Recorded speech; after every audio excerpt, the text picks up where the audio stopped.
siguiendo las conclusiones del sexto informe del IPCC, pues debemos reconocer que hay daños, lo que también se considera pérdidas de daños en las negociaciones climáticas, que ya no van a ser recuperados, ¿no? Tenemos el problema del retroceso de glaciares, como ya se ha mencionado, y tenemos algunos otros problemas que se han mencionado también como los principales riesgos a nivel global y que acá los estamos sufriendo, ¿no? Están las olas de calor, la escasez de agua, las inundaciones, la seguridad alimentaria. Eso nos indica que aquí en el Perú, sin dejar de lado la importancia que tiene la mitigación, pues debemos darle también mayor preeminencia a las medidas de adaptación, que quizás no están recibiendo el mismo presupuesto y el mismo interés desde el Estado. Y es necesario, justamente por los resultados que nos está indicando el informe del IPCC, que le demos más importancia a la adaptación en general. Y allí, bueno, tenemos, como dijimos antes, los temas de inundaciones, escasez de agua, olas de calor, problemas en las ciudades y, bueno, en la actividad económica en general. Pero, bueno, viendo también desde el punto de vista del sector con el que trabajamos en CEPES, que es la agricultura, queremos llamar la atención sobre el vínculo que debería tener esta emergencia climática con la emergencia en el sector agrario, que bueno, estamos viendo cómo se manifiesta en este momento, y que está amenazando la seguridad alimentaria de todos. Entonces preguntaríamos, ¿a qué vínculo se ha establecido entre la emergencia climática y la llamada segunda reforma agraria, ¿no? O la emergencia también agraria, que hay medidas al respecto.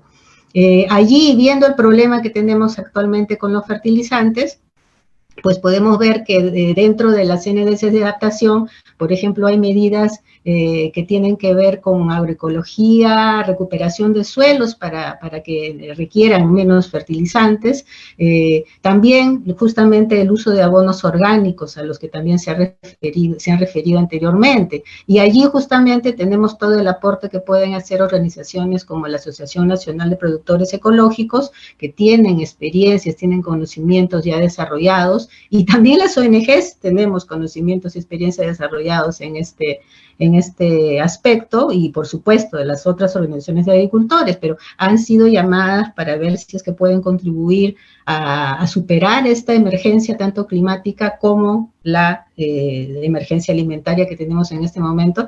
Pues creemos que debería haber mayor vinculación allí.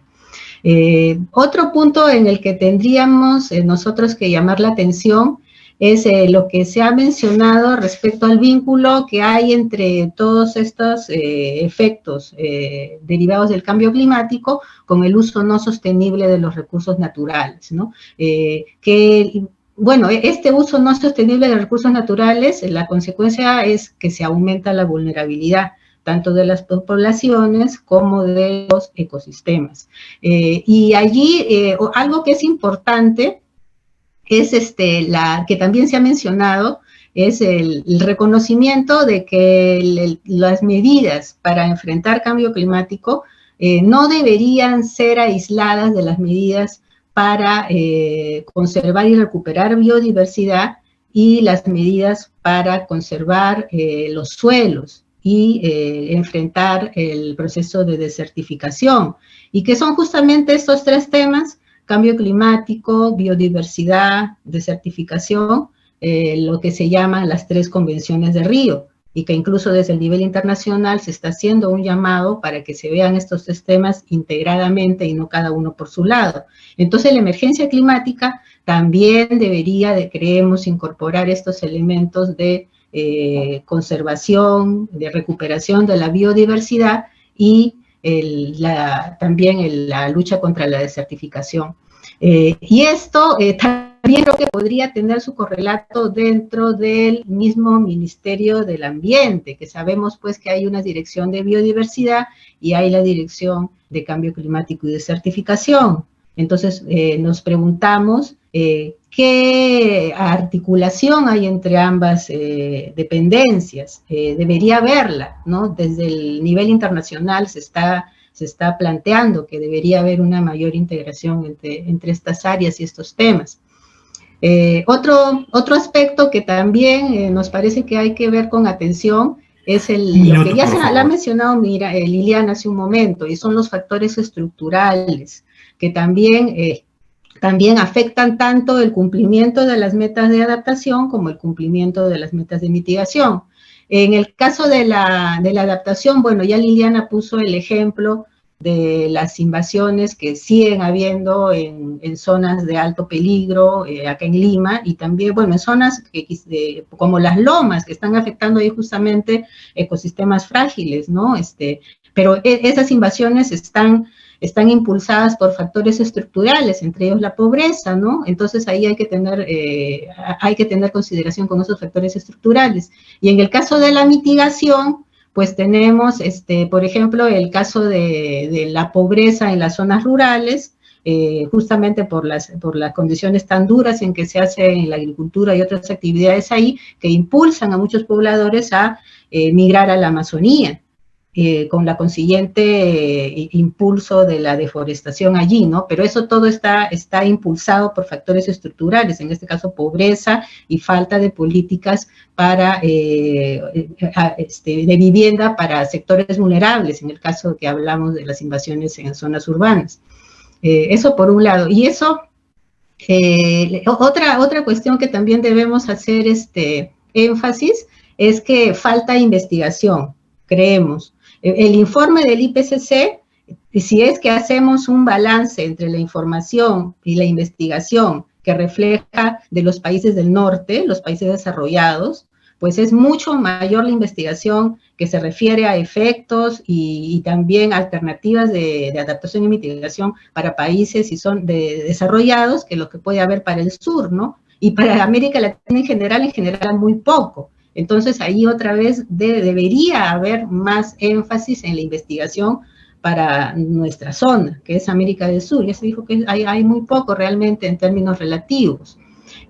Bueno, después...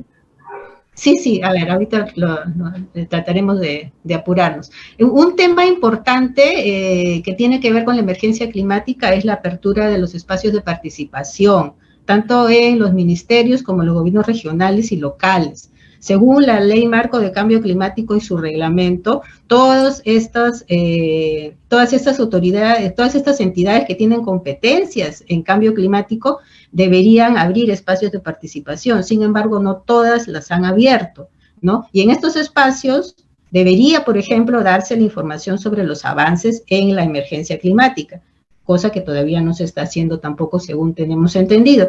Y por último, también queremos reiterar que las ONGs podemos aportar con por un lado, los conocimientos, bueno, la acción de tantos años que hemos tenido trabajando tanto en zonas urbanas, rurales, con poblaciones vulnerables, tenemos allí aportes que hacer en cuanto a cuál es la forma más efectiva de alcanzar las metas de adaptación y mitigación.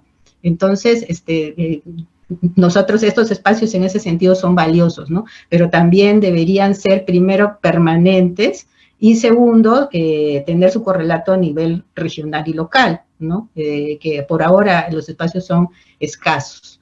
Bueno, un tema que creo que se quedó un poco no lo tratamos en la intervención anterior, es el tema de la ambición, ¿no? De la ambición climática. Hemos tenido oportunidad de revisar algunos planes, tanto a nivel sectorial como de los gobiernos regionales y locales, y lo que se observa es que las acciones que suelen poner en estos planes son acciones que de todas maneras ya han estado desarrollando en años pasados.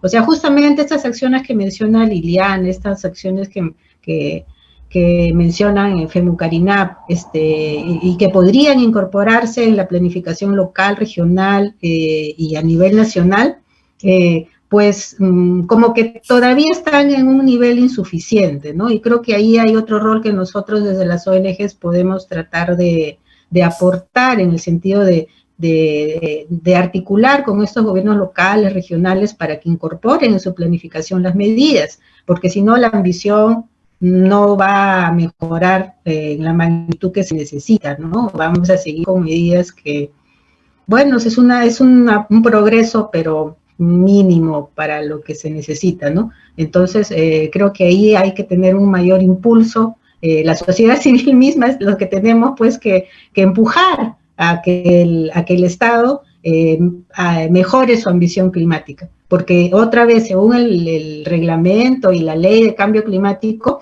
cada gobierno local, cada gobierno regional, cada sector es el responsable de definir sus propias acciones y, bueno, definen normalmente lo que ya han venido haciendo en años anteriores. Entonces, lo que se necesita son o más ambición en esas medidas, o en todo caso incorporar medidas que aún no están allí. Y eso es una acción que está pendiente, ¿no? Y que creo que nosotros, la sociedad civil, podemos contribuir en empujarlas. Como las ONGs plantean aportar a las NDCs, ¿y hay algún informe que han preparado que nos muestra sus aportes? Las ONGs pueden aportar de muchas formas.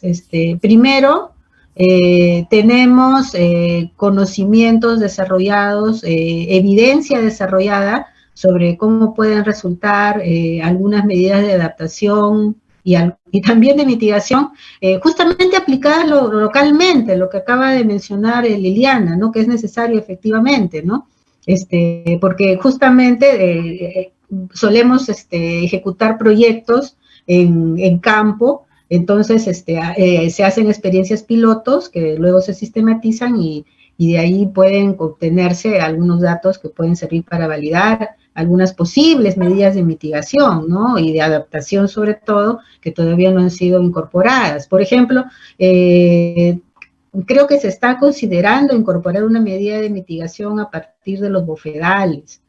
Hay muchas ONGs que justamente trabajan con las comunidades altoandinas para conservar y recuperar esos bofedales y bueno, también habría que empezar a ver, y creo que ya se está viendo, la posibilidad de poder hacer un sumidero de carbono con esos bofedales, ¿no? Porque tienen un alto contenido de justamente, carbono, en fin.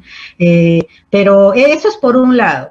Por el otro lado, tenemos normalmente articulaciones con los gobiernos regionales y locales, trabajamos con ellos y tenemos la posibilidad de apoyar justamente para que las medidas de mitigación y adaptación que pueden estar a un nivel todavía muy general en el documento técnico de las NDCs, pues se puedan justamente incorporar en los planes de desarrollo local, en los planes de desarrollo regional, para que se implementen.